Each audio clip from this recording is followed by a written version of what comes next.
Welcome back, America. It's Hugh Hewitt. If you're looking for a Christmas present for people concerned about the future, give them this, Only the Strong. It is the new book by Senator Tom Cotton, and he is not running for president, so it's really just a book on making America strong. The author of Only the Strong joins me now, Senator Cotton. Good morning, Senator Cotton. Great to have you. I hope delayed start of school inside the Beltway. I hope that doesn't screw up your morning too much. I think the kids at work are happy to be able to sleep in. We had a Judiciary Committee hearing canceled this morning, so regrettably we won't be able to advance any more of Joe Biden's judges. I know you're broken up about that, Hugh. But we'll be back at work a little bit later this morning, and hopefully we'll get the defense bill across the Senate floor later today and on to President Biden's desk for a signature. It's long overdue, but I'm glad we're doing it for a 61st year in a row. Now, let me talk to you about the new Select Committee on China, chaired by the fastest man in Congress. He always tells me that. Congressman Mike Gallagher is faster than you. What is your advice to the chairman about how that committee ought to run and what they ought to prioritize? Well, I'm glad to see that Speaker-designate McCarthy has appointed Congressman Gallagher to chair the Select Committee on China. There's few members of Congress who are more serious and more well-informed about the pervasive and insidious threat that Chinese communists pose everywhere to America and across the world to our interests. I hope that the Democrats will participate in a productive and constructive fashion. There are plenty of Democrats in the Congress who do recognize that China is a serious threat. But as I explained in Only the Strong, there are a lot that don't, that simply cannot, kind of get their mind around the thinking of aggressive nationalist dictators like Xi Jinping or Vladimir Putin. But I do hope that the Democratic members of that committee will be constructive members and that it helps elevate the issues in the mind of the American people. This is something I want to do in Only the Strong as I discuss that pervasive threat from Chinese communists. For instance, you saw the Senate yesterday pass a bill unanimously that would ban TikTok from all government. Deep underground the Jelly Belly factory, Bibi is in her secret laboratory creating the weird and wild flavors of Bean Boozled. I've done it again! Is it cappuccino or liver and onions? Dare to compare. Bean Boozled, 6th edition. Are you brave enough? Government devices. Many Americans just don't recognize the threat that China poses to them personally in their daily life, to their privacy and the security of their data, for instance, and what their children are being exposed to. So I think this committee is a great idea, and I'm glad that Mike Gallagher is chairing it. Now, I talked with your colleague and former House seatmate, Mike Pompeo, about the story in the Wall Street Journal this morning. China recruited Western pilots with knowledge of stealth fighters and aircraft carriers.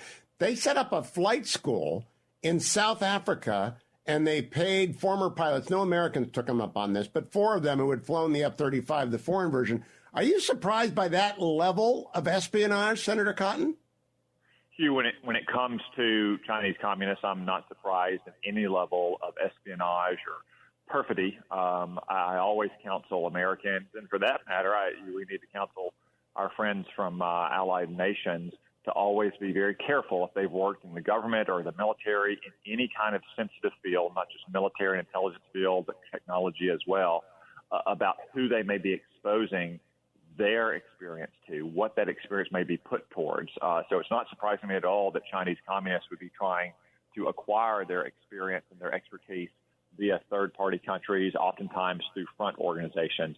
You just need to do your diligence very carefully to ensure that you're not inadvertently aiding our chief adversary. In Only the Strong, you make the case for supplying Taiwan with what it needs right now. I'm holding up the book again for those who are watching on the Salem News Channel. Only the Strong is really a fabulous Christmas present. Did that money get into the NDAA? We have some in there, Hugh. We still need to come back next year and provide more aid to Taiwan.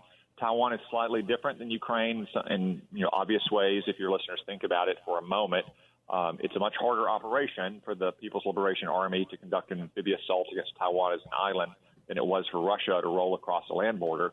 By the same token, it'll be much harder for the United States and Japan and other friendly nations to resupply Taiwan, since China can blockade Taiwan in a way that Russia can't do to Ukraine. That's why it's so urgent that we supply them the weapons they need now, not just to fight off an invasion from the mainland, but hopefully to deter it from happening in the first place.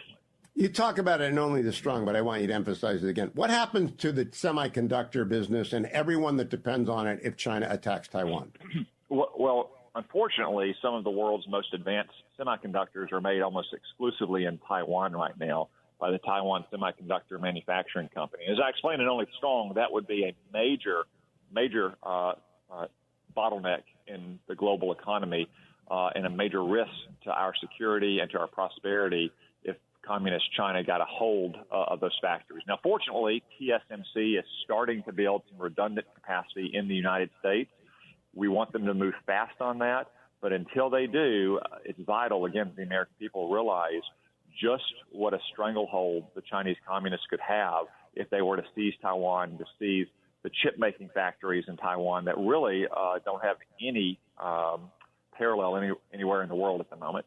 No, they don't. And I can't believe the Chinese would do that. But then again, their international and their national ambitions are limitless. They are disgusting only the strong. Go out and get only the strong. Give it to any friend of yours, Democrat, Republican, Independent, who cares about the future of this country, and get off TikTok. Senator Cotton, thank you. Drive safely. It is a mess in the Beltway this morning. I mean, a real mess.